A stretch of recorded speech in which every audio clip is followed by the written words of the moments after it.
뉴스공장하고 클리앙만 본데 본인들이 이야기하는 게 메아리로 돌아와요. 그러면 온 세상 진보가 다 이렇게 생각하는 걸로 생각할 수밖에 없어요. 조국을 둘러싸고도 이 에코 챔버의 기능을 막 활성화시켰다고요. 그럼 그 동굴을 운영하는 사람들 누가 견제하는데요? 그러니까 충정로 대통령 이런 얘기나 듣고 말이야. 이래갖고 나라가 되겠습니까? 정청래 대표가 김어준의 뉴스공장을 통해 선거 패배의 책임을 외적 요인으로 돌리며 사실상 당대표 연임 출마를 확정하는 수순을 밟고 있습니다. 정청래 대표의 연임 도전은 이재명 정부에 큰 부담이 되어 레임덕을 가속화할 위험이 있으며 사실상 대통령에 대한 도전인 정청래의 난으로 볼 수 있습니다. 현재 김어준의 영향권에 있는 하청 유튜버들을 중심으로 이재명 대통령을 향한 원색적인 공격이 시작되었으며 이는 정치적으로 매우 심각한 빨간불이 켜진 상황입니다. 김어준 총수가 파리 갔다 왔더라고요. 오늘 이제 컴백에서 가장 먼저 한 말이 제가 또 이 얘기는 어떻게 보세요? 조국당 합당 얘기를 또 했더라고요. 그만 좀 해라, 그만 좀 해. 이제. 그러니까 뭐 있다고요? 진짜. 뭐? 조국당 합당, 조국당과 합당. 그렇지. 그러니까 이제 늘 나오는 얘기가 우리 지선 전에 보면, 그러니까 의제라는 게 제가 개인적으로는 너무 이해가 안 되는 게 의제가 변하지 않아. 김어준은 뭐냐면 1인 1표. 지선 전에도 1인 1표. 지선 후에도 1인 1표. 지선 전에도 보안사건. 지선 후에도 보안사건. 지선 전에도 조국혁신당 합당. 근데 아니, 무슨 NPC 같아. 누르면 그냥 똑같은 말만 반복하는 네. NPC 같아. 아니 근데 하다못해 정치란 게 움직이는 생물 같은 게 있기 때문에 약간 지선의 결과에 따라서 약간의 포지션이 변동하기도 해야 되거든요. 왜냐면 지선을 이겼으면 또 그럴 수도 있어요. 예를 들면 조국 대표가 평택을 이겼어. 그러면 그게 약간 억지 춘향이지만 저는 그 주장을 나도 할 말이 없을 거야. 조국 대표가 이 봐라 저 조국 해냈습니다. 제가 이렇게 뭐 진보 진영의 통합과 연대를 해내겠습니다. 이러면 솔직히 꼴보기 싫지만 겉으로는 그렇지만 속으로는 아씨 이걸 어떡하지? 저 사람 논리가 설마 맞았나? 이렇게 생각하는데 3등했잖아요. 3등했어요. 그러니까. 근데 무슨 합당을 얘기합니까 지금 사실. 합당했으면은 더 졌어요. 그러니까. 합당했으면은 지방선거 더 졌어요. 더 졌어. 조국혁신당 지지율 3에 민주당이 지지율이 50이라고 가정했을 때, 둘이 합당하면 50 더하기 3, 53. 그러면은 과반이 넘어가니까 이긴다. 선거는 3%, 2% 차이로 승패가 갈리는데 3% 귀한 줄을 몰라? 이거 김원준 씨 계속 이런 취지로 이야기하시더만요. 우리가 주장하는 것은 50대 3이 53이 아니라 43이 된다. 맞아. 이 얘기를 우리가 합당 때부터 계속 하는 거예요. 맞아. 왜 이걸 이해를 못해? 난 참 그러니까 이게 이해가 안 된다는 것은 결국 조국에 대한 평가가 그들이 우리와 너무나 다른 견해를 갖고 있다는 겁니다. 견해가 아니지. 이건 사람들을 속이는 거지. 신앙이야? 아니, 속이는 거예요. 아니 그렇게 합당하지 않으면 민주 진영의 파이가 깨진다 그러면 왜 총선 때 창당하는 건 내버려 뒀습니까? 왜 대선 때 그러면은 그 후보 안 낸다는 걸로만 광만 팔고 왜 민주당으로 들어와라 합당하자 이런 얘기 왜 안 했습니까? 뻔하지. 조국이 돌아갔을 때 둥지가 있어야 되니까 그런 얘기 그때는 안 했지. 근데 지금은 아니지. 지금은 자강하려고 했는데 자강이 안 되고 있으니까 어떻게 해서든 민주당이랑 그러다 안에 집어넣어야 되기 때문이지. 이게 본심이거든. 근데 그걸 자꾸 정치평론 이 곡학아세, 견강부회, 아전인수 자꾸 속이고 있는 거거든. 마치 포창장 하나 때문에 4년 받았다고 우겼던 것처럼. 이제 PTSD 생길라 그래. 그 얘기는. 자강한다며. 네. 자강한다며요. 그래서 당을 만든 거 아니에요 따로.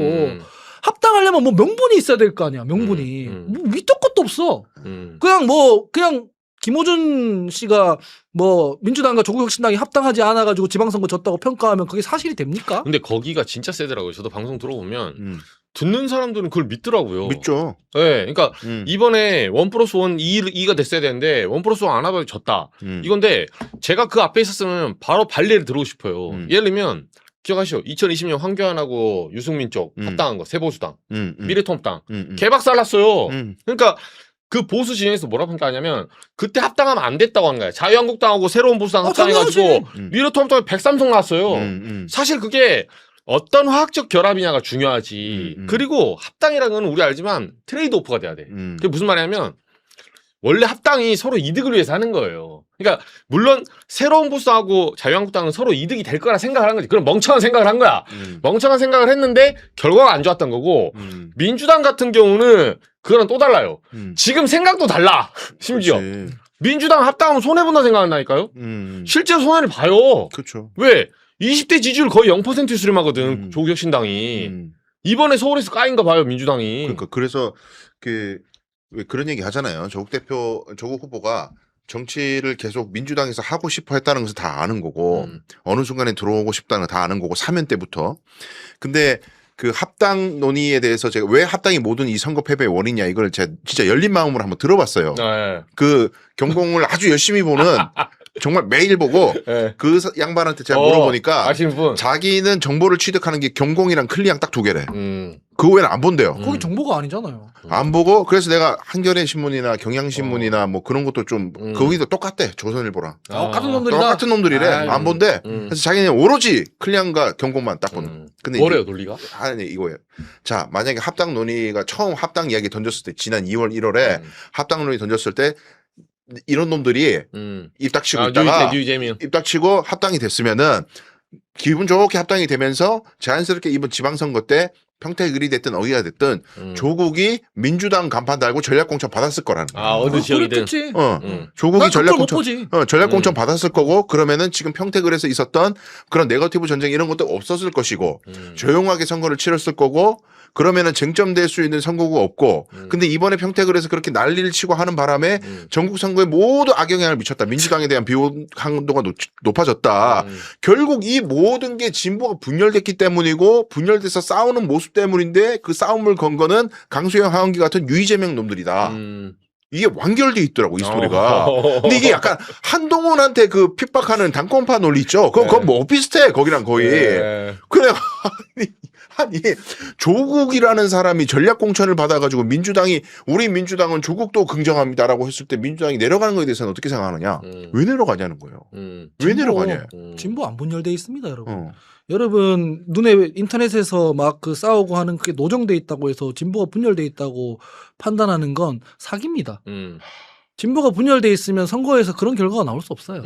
진보가 분열돼 있는 게 아니에요.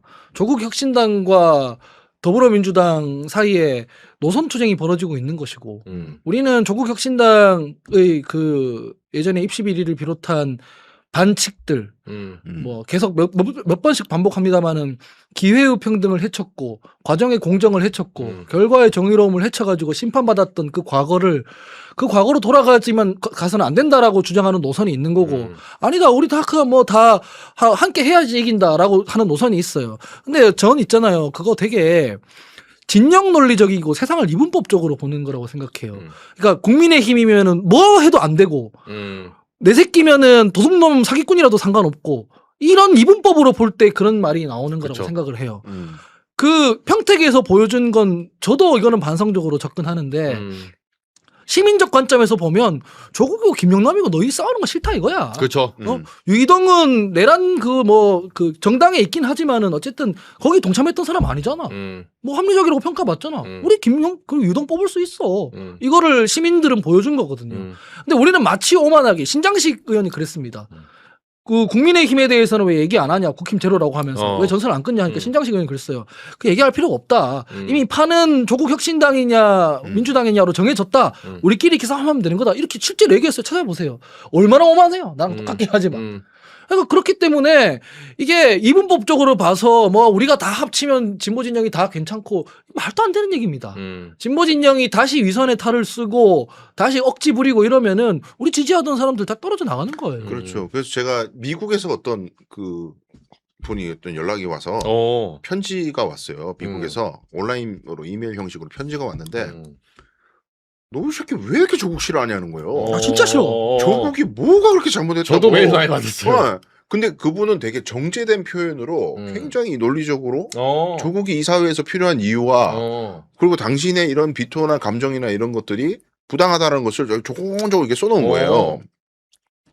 근데 이제 제가 어떻게 답변을 했냐면은 조국이라는 개인에 대한 비호감도 있습니다. 저는 솔직하게 고백하는데 그 이제 위선적이라는 것 때문에 있긴 하지만 조국이라는 정치인이 갖고 있는 아이덴티티는 민주당이 적어도 90년대 후반이나 2000년대 초부터 가지고 있었던 일목요연한 그 상대방을 적으로 규정하고 우리끼리 뭉쳐 저기를 막 공격하면서 우리 지지층을 뭉치고 다만 근데 내가 뭘 하는 건 없고 공격만 하면 나한테 표가 오는 그 메커니즘 투쟁의 메커니즘 그 필요한 때가 있어요 그게. 그렇죠. 근데 그거 원툴로만 계속 정치하는 것에 아이덴티티를 가장 현실적으로 많이 가지고 있는 정치인이 조국이다. 상징화가 돼버렸어요. 이렇게 하면 조국 대표가 억울해할 수는 있는데 그냥 지금 현상적으로 사람들이 생각하기에 그의 대표 주자야. 근데 청산이 돼야 이분이 정치를 안 해야만 민주당이 저런 식으로 정치해갖고는 더 이상 청년 세대에게 인기를 못 끄는구나. 우리 민주당의 미래에는 저렇게 해갖고는 집권하기가 어려울 수 있구나.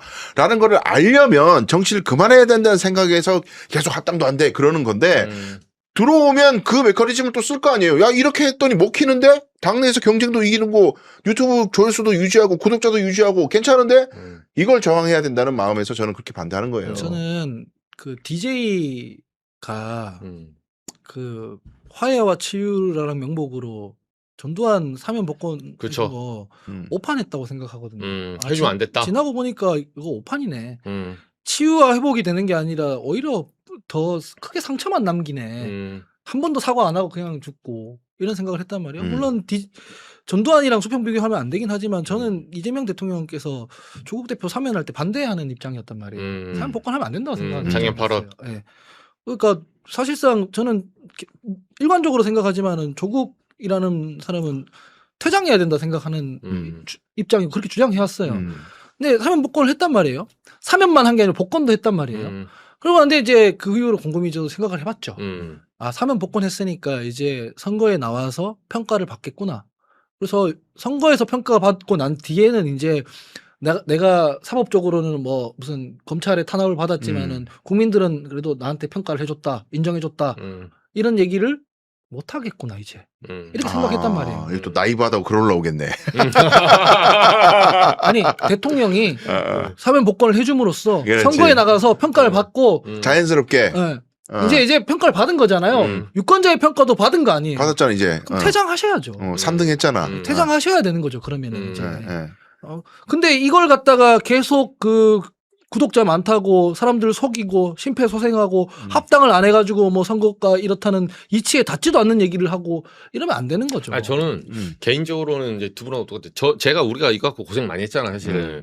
말씀 안 하셔서 그렇지 두 분 그러니까 하수장 빼고 하수장은 장판바의 장비기 때문에 원래 칼 맞고 다니기 때문에 별로 멘탈에 그 영향이 아무런 영향이 없습니다. 여러분 저한테 욕하는 거 아무 소용 없어요. 저랑 강변은 이런 저는 심지어 정경심 씨가 저를 꽂아서 그 포워딩을 해서 줘줬기 때문에 저희 와이프가 알아요. 제가 주말에 일하는데 그 주말에도 일을 하는 거야. 그러니까 주말에도 애를 보면서 머릿속에 그 계속 생각하고 조국혁신당 이 좆바들하고 어떻게 대응해야 되는데. 근데 또 한편으로는 제가 지났으니까 하는 소리인데 우리 알잖아요. 제가 한동훈 봐주는 거 봤어요? 저는 한동훈 쪽에 전화도 안 해요. 그냥 때려 바로 기사 바로 씁니다. 근데 조국 혁신당은 그래도 난 많이 같이 봐주지. 계엄의 강을 건넜기 때문에 나름의 세빈선의 역할이 있었다고 생각하기 때문에 실제로 있었고 그리고 검찰의 어떤 과도한 수사도 있었기 때문에 제가 그 소위 말해서 이게 펀치로 온 펀치가 나가다가 멈추는 거야. 어느 선에서 멈춰야 될지 모르는 거야 사실은. 내가 그렇게 센 챔피언도 아니야. 근데 멈추는 동안에 바로 카운터가 들어오더라고. 멈추면 멈춘 카운터 들어온 거예요. 한동훈 그냥 쥐어 팬다니까요. 그냥 그 맞아요. 그냥 쥐어 패면 돼. 얼굴 안 봐. 라운드 공 올릴 때까지 때려요 그냥. 여러분들 믿기지 않겠지만 저도 되게 약하게 한 거예요. 되게 약하게 한 거예요. 왜냐면 그 당의 구성을 제가 알아요. 민주당이 딱 건너간 분들도 많고 어떤 인식을 갖고 있는지도 알고 저도 대화를 많이 해봤고 어떤 처지에 놓여 있는지도 알고 거기 있는 당 사람들이 나 공격하는 것도 내가 그냥 참아요. 사실 막 페이스북 같은 데 쓰거든. 그냥 참아. 그냥 딱 조국 그 후보자에 대해서만 이제 하는 거지 실제로 내가 한동훈이나 국민의힘 사람 여러분들은 내가 보수 방송 나가서 어떻게 하는지 모르죠. 아침에 내가 닭 간다라는 방송 나갔다 왔거든. 거기서 여기 보수 방송 연장 꺼내고 쏩니다. 나는 여기 채팅창 올라오잖아. 부정선거 이런 올라오잖아. 시청자들한테 꺼지라고 했어. 너 가라고 나가라고 그냥 구독과 취소 다 취소하라고 막 이렇게 해요. 거기 그런 거에 비하면 굉장히 말랑말랑하게 한 거다. 우리 나름대로 내심에 말랑말랑하게 한 거야. 그러니까 이게 상대보다 한 200% 셌을 때 이거 스파링 같은 거 하잖아요. 내가 상대를 200% 제압했을 때 봐주고 하는 거지. 실력이 생각이 엇비슷하잖아요. 맞아 죽는다니까요. 그 괜히 봐주다가. 내가 진짜 내가 장해찬 내가 다른 국민의힘 대하듯이 했으면 진짜 헛소리도 못 나게 내가 진짜 다 할 수 있어. 그래서 저희가 판결문 다 깐 게 아니야. 네. 안 다 하죠. 깐게 아니죠. 네, 일부에서 저한테 질문 온 것만 깐 거예요. 솔직히 그러니까. 말해서 지금도. 근데 네. 제가 이 얘기를 왜 하냐면 조만 대장경도 다 안 깎고. 네, 저는 진짜 김어준 씨 총수 나름대로 가치가 있는 방송이지만 이 방송에 한번 불러주세요. 진짜 제가 공개적으로 제안합니다. 한번 불러주세요. 저는 어디에? 경공에 김어준 아침에 안 불러요. 네, 아침에 진짜 가서 제가 한번 파이어 한 번만 안 불러. 네. 턱이나 부르겠다 난장판 만든다. 물론 안 부르겠지만 네. 진짜 김어준 방송 뭐가 잘못되냐면 제가 이번에 딱 세 가지 이거 말씀드려요. 제가 이번에 조국 대표 보면서 우리가 옛날에 과거 걸 꺼내지 않더라도 제가 토론하면서 진짜 깜짝 놀랐어요. 이 세 가지. 첫 번째 뭐냐면 웅동학원 있죠. 웅동학원 제가 취재한 걸 그 얘기를 많이 했는데 유이동 후보가 물어봤어. 이거 기부하게 사연한다 하지 않았냐. 당신이 직접 약속한 거 아니냐? 6년이 지났다. 그러니까 이 사진이 바뀌었대. 가족이 우리 가족하고 아무 상관없대. 예. 아니 그러면 제 말은 우리 그만한 게 아니잖아. 사회환원, 사회환원을 했냐고 물어보니까 이 사진이 바뀌었습니다. 그러니까 동문서답이야 동문서답. 작년에 바뀐 거예요. 작년에. 그러니까 작년에 마지막 사람 바뀌었는데 그러면 이 사진이 바뀌든 안 바뀌든 간에 저 최종 목표인 사회환원을 위해서는 어떻게 해야 되는지 방법을 제시해야 되는데 그 방법을 제시하지 않아. 할 수 없대 이제. 네. 못한대 이제. 그러면 네. 이렇게 했어요. 19년에 제가 물어봤을 때 그 질문 제가 했잖아요. 물어봤을 때 그때 그렇게 얘기를 하셔야지. 이 사진만 바꾸겠습니다. 사회안은 난 잘 모르겠고 이 사진만 바꿀게요. 이렇게 대답을 하셔야죠. 그래야 제가 거기서 그 자리에서 꼬리 질문을 했을 거 아닙니까? 그렇죠. 당신 그러면 지금 화해 안 한다는 소리 아니냐? 안 한다는 거 아니냐? 이 자리에서 거짓말이면 거짓말을 얘기를 해라. 근데 그때는 마치 진실 그 점 얘기했거든. 6년 후에 지금 쌩까고 다시 거짓말 쳤잖아요. 왜 김어준 씨는 그거 안 물어보죠? 웅동하고 왜 안 물어봐요? 안 물어봐. 이번에 새로운 대답이 나오는데. 그 두 번째 성비 문제 있죠.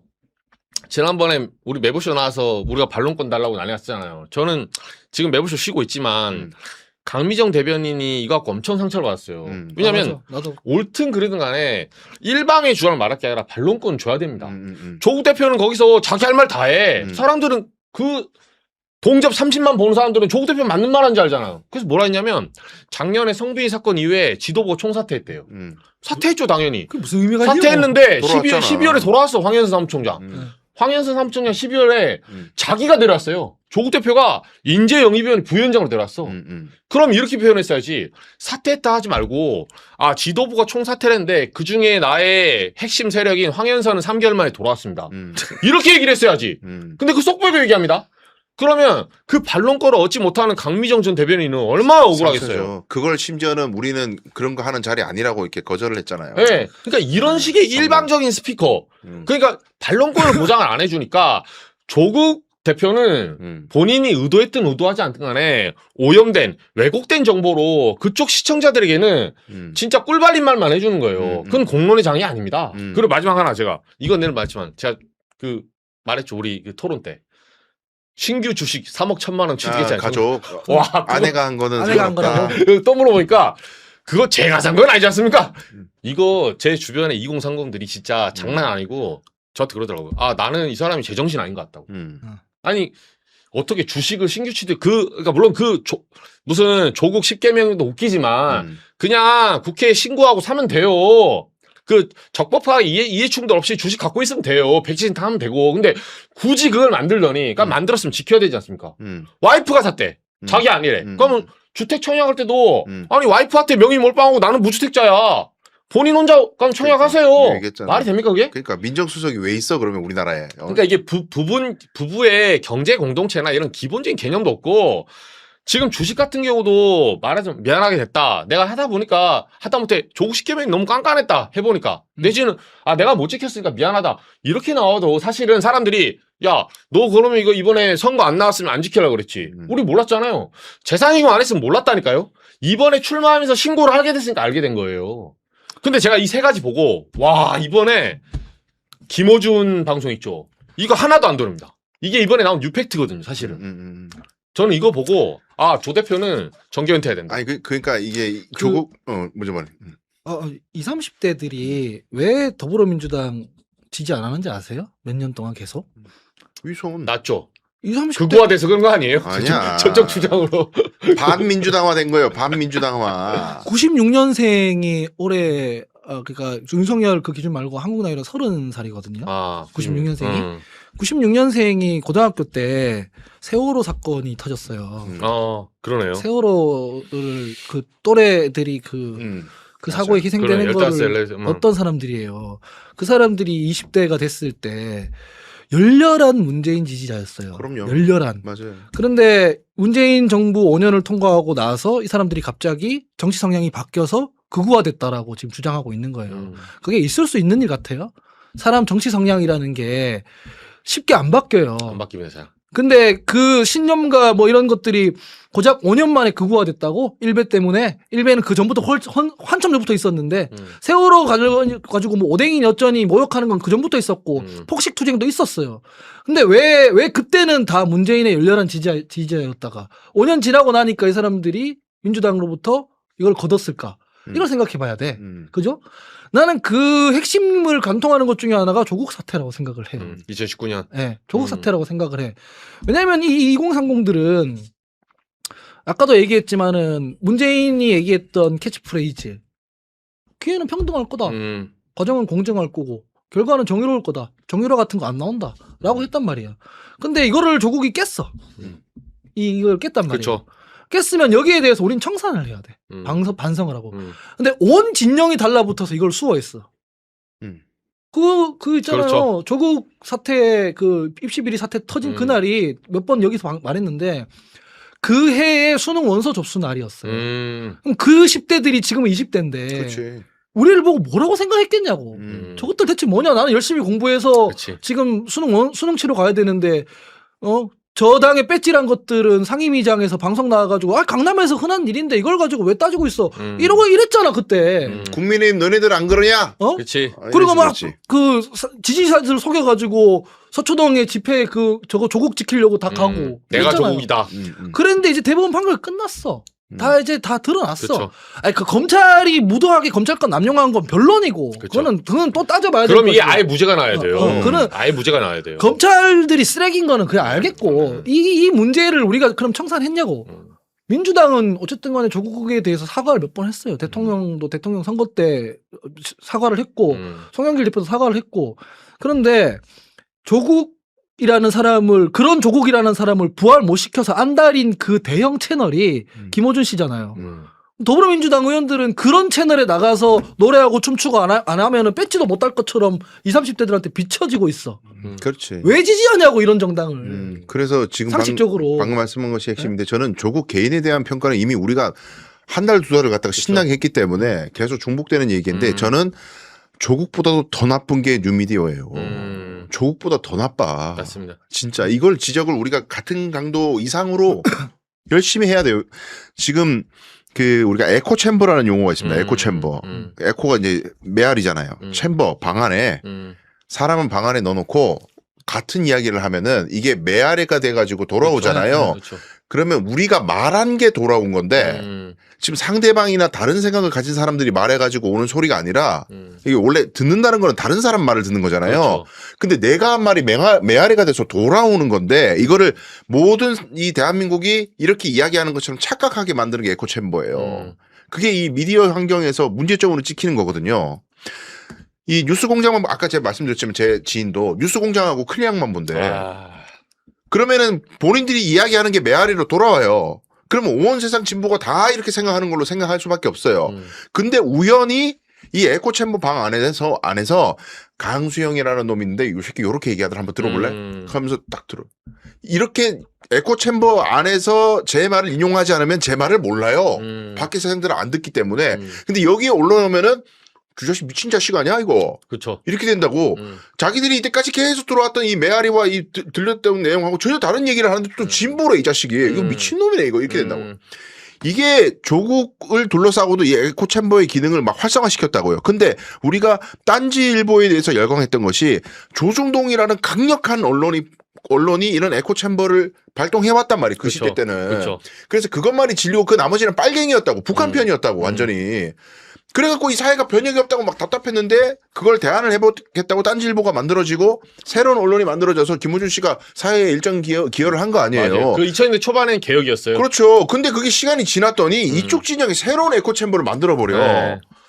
그래가지고는 다른 얘기하는 사람 이렇게 좌표 찍어 공격하고 정치 아웃. 다음 공천 없음. 안 받아? 안 받아. 우리 구독자 수와 동시 접촉자 수를 권력으로 이용하고 있잖아요. 네. 나한테 뭐 자리 찾아다닌다고 자리 안 받아 나는. 그러면은 이 얘기하는데 오해받을 것 같고 오염될 것 같은데 안 받아. 그냥 그 안 받고 그냥 이대로 계속 떠들고 다닐 거야. 누가 권해도 안 받습니다. 권하지 마세요. 그거 받으면 오해하더라고. 이거 받으려고 그쵸, 이렇게 그쵸. 하더라고. 내 이 자리에서 그쵸. 말하는데 안 너 받습니다. 자리 받으려고 하지 않았냐. 안 받습니다. 안 받고 내가 하나만 본론하자면은 조국 혁신당이나 김어준 씨나 뭐 여기 이게 비판하면 왜 자꾸 지지층의 마음에 상처를 내고 뭐 지지층을 분열시키고 집토끼 취급하고 이렇게 아저씨들이 얘기를 하는데 당신들은 그런 말 할 자격이 없어요. 그 40, 50대 딴지 게시판 이용하고 김어준 뉴스공장 시청하는 사람들만 민주당 지지층입니까? 제가 이 자리에서 여러 번 말했죠. 20, 30대 여성들 남태령 가고 뭐 무슨 그 추운 날에 응원봉 들고 시위하고 그랬는데 그때뿐이잖아. 그때뿐이잖아. 장경태 선배 내가 그냥 아는 사이니까 이 말을 아꼈는데 그거 처리하는 거 한번 보세요. 뭐라고 하겠어. 그치.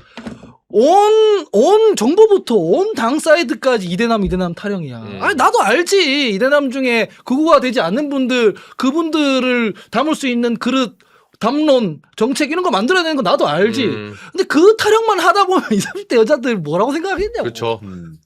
그 사람들은 그럼 지지층 마음에 상처 주는 거 아니에요? 지지층 집토끼 취급하는 거 아니에요?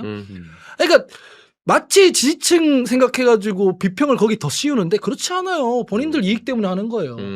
진짜로 지지층 분열 이런 게 걱정되면 20, 30대 여성들 그 사람들을 좀 챙기고 어루만지는 메시지나 정책에 대한 얘기가 그 스피커들 사이에서 나와야지 단 하나라도. 그쵸. 한 놈도 없어 한 놈도 진짜로. 근데 보면 불안해요 요새. 그러니까 이어서 에코 챔버에서 가장 제가 이제 불안한 진짜 현상은 뭐냐면 좋아요. 에코 챔버를 유지하려면은 우리와 비슷한 논조의 사람만 불러서 방송을 해야 돼. 내가 생각하는 거하고 다른 이야기 할 사람 부르면 안 돼요. 그렇죠. 메아리 깨지니까. 그래서 메아리가 깨지니까 그렇게 해왔다 쳐요. 근데 이게 문제를 발생시켰어. 그랬더니 대통령께서 친히 메시지를 내시면서 그거 전부가 아니야. 다른 시각에서 생각을 해야 돼. 라고 메시지를 냈어요. 그때 내가 되게 주목했거든요. 처음 기자간담회 하셨을 때. 대통령이 친히 이제 메시지를 그렇게 냈는데 과연 내일 아침에 얼마나 다룰까. 김어준 뉴스공장에서. 아니나 다를까 거의 무시하고 지나가더만. 그죠. 언급을 안 해버려. 예. 언급을 안 해버려요. 맞아요. 오늘 거의 연구 안 했어요. 그러면은 그 에코 챔버 안에 있는 사람들은 대통령이 그런 메시지에 대해서 대통령이 기자간담회에서 무슨 말을 했는지도 모르고 지나간 사람도 많은 거예요. 그러니까 아무 일도 없어 그냥.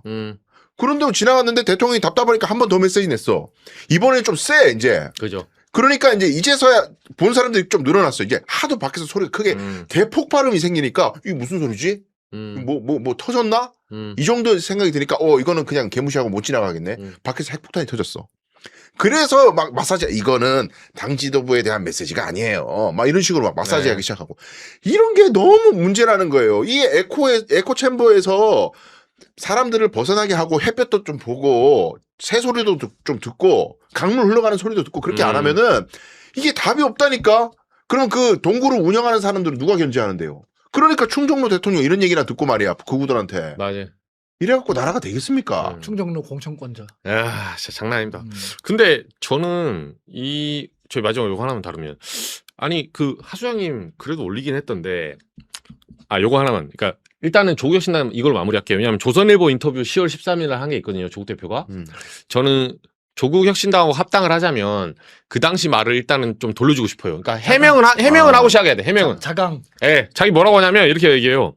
자, 이게 작년 3일 복권 내고 나와서 2025년 10월 13일 조선일보 인터뷰입니다.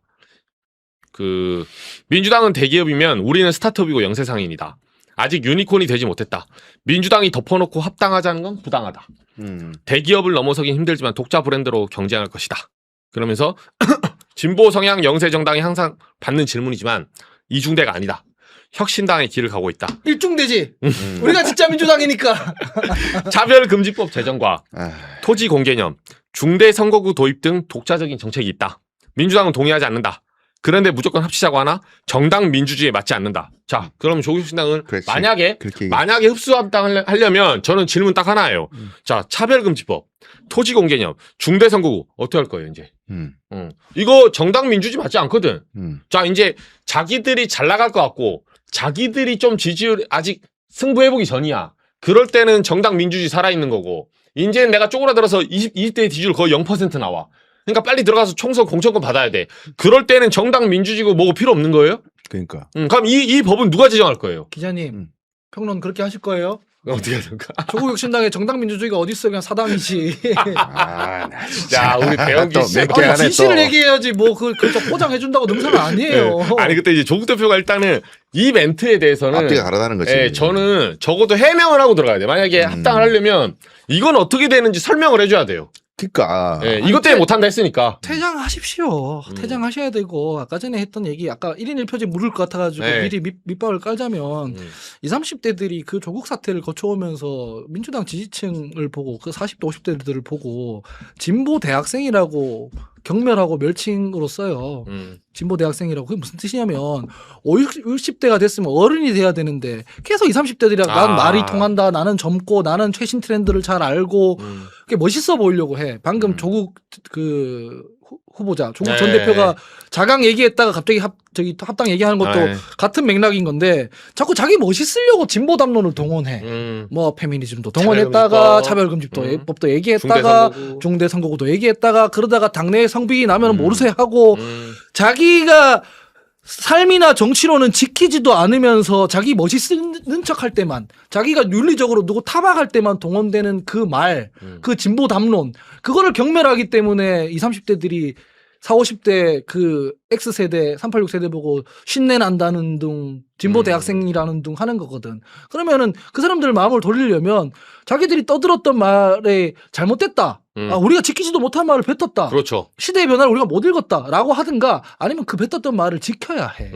공천을 못 받는 한이 있더라도 그렇죠. 김어준 씨 잘못하면 뭐 그 문제 제기를 해야 되는 것이고 당내에서 성비기가 일어나면 거기에 대해서 단호하게 얘기를 해야 돼. 아무리 가까운 사람이라 하더라도 맞아요. 네 친구가 성비기를 저질렀다고 해도 그냥 성범죄인 거라고. 제가 우리 당에서 더듬어 만진 당이라는 비난을 받는 그동안 제가 제일 싫어했던 말이 그거예요. 그럴 사람 아니다. 이 얘기가 내가 제일 싫어했던 말이야. 네가 그걸 어떻게 아는데. 그렇지. 사람이라는 건 혼자 있을 때 모습이 다르고 여러 사람이랑 같이 있을 때 모습이 다르고 카메라 앞에서 보여주는 모습이 다르고 그렇죠. 은밀한 공간에서 애인이랑 있는 모습이 다르고 다르죠. 네가 어떻게 한다고 그런 사람을 알 사람 수가 아니라는 없습니다. 건데 그 알 2차 수 가해지. 그런 거나 일삼는 진보 진영이 말로만 페미니즘 이렇게 하니까 사람들이 다 빡친 거였단 그렇지, 말이에요. 그렇지. 그러니까 그런 것들을 총체적으로 봤을 때 그 하나하나 우리가 고쳐 나가야 또 지지받는 거 아니겠습니까? 그런 차원에서도 안 된다. 조국 혁신당 합당은. 근데 진짜 좀 너무 슬픈 게 우리가 이렇게 열심히 떠드는데도 당 지도부 별로 변화가 없을 것 같고 정청래 대표는 연임 도전할 것 같고 또 평택을처럼 네거티브전 난리 날 것 같고 심지어는 이재명 대통령이 지난번에 당대표 출마할 때는 그 미리 사퇴를 했었잖아요. 그렇죠. 네. 2022년에. 지금 뭐 룰 바꾸려고 뭐 하고 있다며. 근데 정청래 대표는 사퇴를 안 하고 그냥 그 전당대 출마하는 거 아니냐는 얘기까지 나와요. 26일 날 지금 뭐 본인이 룰을 정하고 난 다음에 나가는 거 아니냐 이 얘기까지 나와. 아, 심판이 선수 뛰면 안 되죠, 그거는. 이거 지금 그 민주당 안에서 그런 얘기가 지금 막 공공연하게 도나봐요. 그래가지고 이거 대응해야 되는 거 아니냐. 민주당 안에 있는 당직자들부터 뭐 좀 항의해야 되는 거 아니냐. 좀 규합해가지고 이런 얘기도 나오나 봐요. 나 진짜 믿고 싶지 않습니다. 그 지경까지 당을 만지지 마세요. 정말로 뭐 그렇게까지 해가지고 당권을 잡아야 돼. 난 도대체 그러니까 잡은들 무슨 의미가 있어요. 그렇게 뭔 잡아서. 의미가 있어 그래. 뭔 의미? 뭐 하고 싶은데 대체? 난 진짜 아니라고 믿습니다. 그냥 자리가 필요한 거야? 뭐 뭘 하고 싶은 건데 대체? 적어도 한 일주일에서 열흘 사이에는 사퇴를 해야 뭐 연임 도전을 해도 그게 말이 맞지. 지금도 여당 대표예요. 근데 그죠. 지금 해야 될 일도 안 하고 있잖아요. 뭘 하고 싶어서 당 대표가 하고 싶고 뭘 하고 싶어서 국회의원 하고 싶어 하냐고. 대통령. 그 대통령에서 뭘 하고 싶냐고. 그냥 대통령 하고 싶은 거지. 그런 게 어딨어. 그 윤석열이었는데. 네, 그죠. 예, 그러면 안 되는 거예요. 와투두가 없어요. 예. 와투비만 있을 뿐이에요. 지금 당장 옳은 일이나 지금 당장 해야 할 일을 못하는 사람은 그 다른 자리 가도 안 해요. 다른 자리 가면 또 다른 더 큰 거 더 큰 자리 이런 거에 눈 팔려가지고 그 일을 안 해요. 그러니까 지금 있는 위치에서 바른 말 하시고 지금 있는 위치에서 해야 될 일 하시고 정책 같은 거 통과시키고 하십시오. 이거는 제가 봤을 때 그리고 언제부터 더불어민주당 당대표가 연임하는 게 유노멀이 됐어. 그죠. 이재명 대통령께서 당대표 연임할 때도 비판받았어, 심지어는. 그렇죠. 이거는 조심하시는 게 좋겠다고. 근데 대통령이고 압도적으로 지지받아가지고 됐으니까 사람들이 아무 말도 못하게 된 거지. 이게 지금 쪼개져가지고 이게 맞니 안 맞니 압도적 지지도 못 받는 상황에서 룰 바꿔야 되는 그런 상황에서 이게 뭔 연입을 한다고 그런 거야. 한수정이 좋게 말해서 그렇지 그 민주당의 그 시그니처 당대표 종특이 있어요. 뭔지 아세요? 뭐야? 중도하차. 민주당이 그럼. 솔직히 임기 채운 사람도 추미애가 처음이야. 맞아요. 2015년에 원래 민주당 당대표는 맞아요. 1년을 못 갑니다. 1년 이상 좀 가잖아요. 바로 비대위 들어와. 책임질 일이 생겨 자꾸. 에이 뭐 우당탕탕하고 막 갑자기 보궐선거 지고 이게 민주당의 좋게 표현하면 역동성이고 나쁘게 말하면 이거 되는 놈이 없어 여기는 그때 그랬지. 예. 예. 근데 이걸 연임을 하고 뭐 이런 문화들 있잖아요. 이게 굉장히 생경한 거예요, 생각보다는. 여기가 그리고 권력이 공고한 곳이 아니거든요. 김어준에 대해서 좀 분석을 또 들어가야 될 것 같아요. 네, 그동안 사실 정청래 대표가 지금 63 지방선거 이후에 그 본인이 당대표 연임 부분들에 대해서 사실 명시적으로 그 입장 발표를 하지 않고 있죠. 네. 그래서 사실은 이건 김어준 뉴스 공장에서 결국은 입장 정리를 해야 정청래 대표의 이제 입장이 결정될 거로 많은 사람들이 관측을 했었어요. 네. 예, 그리고 실제로 보면 정청래 대표가 그 당대표 출마에 대해서 유보적인 입장을 보이고 있던 지난 일주일 동안에 네. 사실 뉴스 공장에서는 뭐 최민희 의원이 나와가지고 선거 패배에 대해서 일부 원인을 내놓긴 했지만 뉴스 공장의 그 진행자들 김어준 씨를 대신하는 뉴스 공장의 진행자들은 공식적으로 선거 패배에 대해 원인 분석을 사실 안 했습니다. 밀어놓은 직접적인 거죠. 예, 그러니까 네. 결국 유럽에서 이제 그 프랑스 갈 때. 프랑스에 김어준 씨가 돌아와서 오늘 어떤 얘기를 하느냐가 굉장히 그래서 주목을 받았던 건데 뭐 오늘 방송에서도 사실 뭐 명시적으로 김어준 씨가 뭐 정청래 대표의 출마에 대해서 뭐 이래라 저래라 얘기는 하지는 않았어요. 그리고 이 대통령하고 뭐 각을 세우는 발언도 하지 않았지만 전체적으로 보면 오늘 선거 패인을 이제 분석하는 패널로 조승래 그렇죠. 오늘이 굉장히 좀 분수령이 될 것 같다는 생각이 들었어요. 정청래의 이제 가장 분신과 같은 조승래 사무총장을 통해서 선거 결과를 복기를 했거든요. 네. 그리고 선거 패배의 원인을 사실 정청래 당 대표보다는 뭔가 외적인 요인, 특히 김민석 총리까지도 뭔가 좀 이 선거 패배의 한 원인으로 끌어들이는 모습을 보면서 정청래 대표는 사실상 이제 출마 발표 시기만 남았을 뿐인 거지 결국은 출마하겠구나. 사실 그 저희가 김어준이나 정청래 대표에 대해서는 올 초부터 이제 계속 그 위험 신호, 위험하다 이런 신호를 좀 계속 보내드렸었을 때 많은 시청자분들이 뉴탐사 시청자분들도 왜 그 아군끼리 총질을 하냐, 그 민주당 지지자들끼리 이렇게 왜 분열을 일으키냐, 뭐 이런 그 비판이 많았는데 사실은 저희가 우려했던 이 상황이 바로 이런 상황입니다. 그러니까 정청래 대표가 결국 이재명 대통령, 이재명 정부, 그러니까 정청래, 김어준, 양정철 이런 사람들이 결국 이재명 대통령, 이재명 정부에게 부담이 되고 결국 굉장히 레임덕을 가속화시킬 가능성이 높다. 그 우려를 올 연초부터 계속 얘기를 했던 겁니다. 그런데 뉴탐사 시청자들 너무 뭐 실망하신 분도 많고 구독자도 많이 빠져나가고 그렇게 했습니다만 지난번에 저희가 오광수 민정수석에 대한 그 우려도 가장 먼저 전했죠. 그런데 결국 뉴탐사 말이 맞았습니다. 그래서 이번 김어준 정청래 건도 역시 지방선거를 거치면서 이 문제가 결국에는 불거진다. 그렇게 경고를 했는데 이번 지방선거도 그냥 이렇게 치렀어요. 그냥. 결국 그거 다 상처 다 받아가면서 지금 있고 지금 시점에서 우리가 또 이 방송을 하는 이유는 정말 이제는 좀 너무 심각하다. 거의 지금 매우 심각한 상황에 지금 빨간불이 켜지는 지금까지 노란불이었으면 지금은 빨간불 상황이라는 걸 알려드리기 위해서입니다. 예, 오늘 그래서 썸네일을 저희가 정청래 난으로 사실 표기를 할까 고민을 했었는데 네. 요거는 일단 정청래 그 대표가 공식적으로 연임에 도전하는 시점까지는 좀 요 썸네일은 좀 유보를 하고 정청래 대표가 사실상 이제 출마를 강행을 하면은 사실상 저는 이거는 대통령에 대한 도전, 정청래의 난이라고 이름을 붙여도 무방할 것 같다는 생각이 좀 듭니다. 그러니까 그렇게 되면 결국 또 이 친문 세력들이 또 규합하고 또 이재명 대통령을 향해서 지금 벌써 공격이 시작됐죠. 그렇죠. 이제 지금 보통은 이제 우리가 흔히 이제 김어준 하청 유튜버라고 얘기하는 유튜버들은 대개 김어준 방송에서 그날 방송한 걸 가지고 이 전파하는 2차, 3차 전파 역할을 했거든요. 네네.